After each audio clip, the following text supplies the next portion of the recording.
So, what if I told you that you could drive a brand new Tesla for less than your daily coffee budget? I know, it sounds completely impossible, right? Well, today we're going to break down the exact math that makes this wild claim a reality.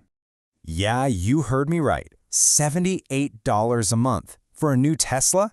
How in the world is that even possible? We're about to walk you through it step by step. You know how it is. This whole thing started late one night, just kind of goofing around on the internet. It was pure window shopping, building a car on the Tesla website with absolutely zero intention of actually buying one, just for fun. And here's the number that kind of sucks you in. $35,000. That's the advertised starting price for a Model 3. Seems almost reasonable, right? But of course, nobody ever pays the base price. You gotta add the longer range battery, and come on, you have to get autopilot. Those feel like non-negotiables. And just like that, you've tacked on another $5,000. So yeah, after just a couple of clicks, that $35,000 car is suddenly a $40,000 car. And remember, this is the real price we're starting with before any of the really clever math kicks in. Your first thought might be, classic bait and switch. And, well, you're not totally wrong. But see, this is where Tesla is smart. They immediately get you to stop looking at that number and start looking at the price after savings. And we're talking about real, actual money here. We're going to ignore Tesla's fuzzy math on gas savings. We're looking at a federal tax credit for $3,750, and this is the key for this story, a $2,500 rebate from California. I mean, they literally mail you a check for it. So you subtract those real cash rebates, and suddenly that $40,000 car has an effective price of just over $33,000. And that was the moment, just for fun, turned into, wait a minute, why not? And what makes that impulse so easy to act on is the whole buying experience. Think about it. There's no dealership, no haggling with a manager in a back room, no one pressuring you into undercoating.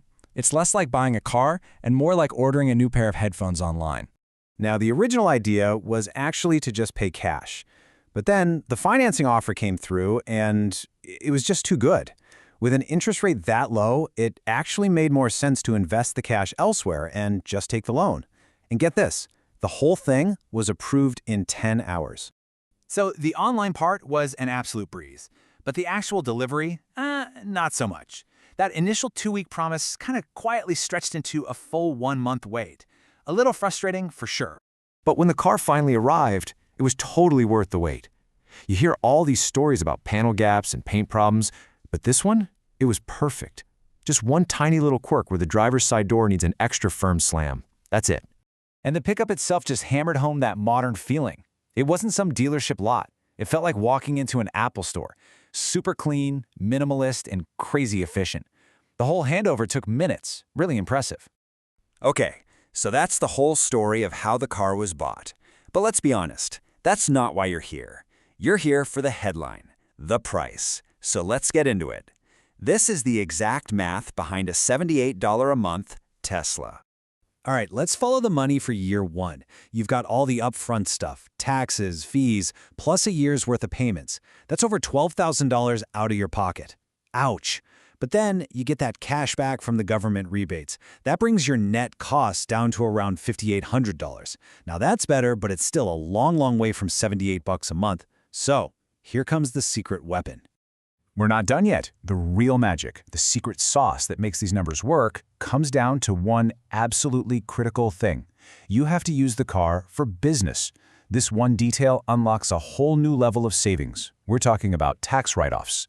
So because it's a business expense, you can deduct stuff like the loan interest and all those fees you paid up front. But the real game changer is depreciation. So what's that? Well, the government knows your car is losing value every year. And for a business, they let you count that loss of value as an expense on your taxes.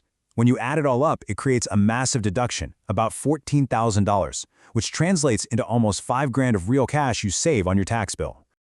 Okay, so here's the final piece of the puzzle. You take that $5,800 net cost we figured out earlier, and now you subtract the $4,900 you just saved on your taxes. And what are you left with? A final, actual, out-of-pocket cost of $942 for the entire year. Divide that annual cost by 12, and there you have it, $78.39 a month. That is the true, effective monthly cost to drive a brand new Tesla. It's pretty incredible when you see it all laid out. So what do we make of all this? Is this super easy online process, combined with government incentives and savvy tax rules, is this the future of how we all buy cars? Or is this just a clever loophole, a kind of perfect storm that only works for a business owner in California buying this specific car at this specific moment? And maybe the biggest question of all, how long can a loophole like this really last?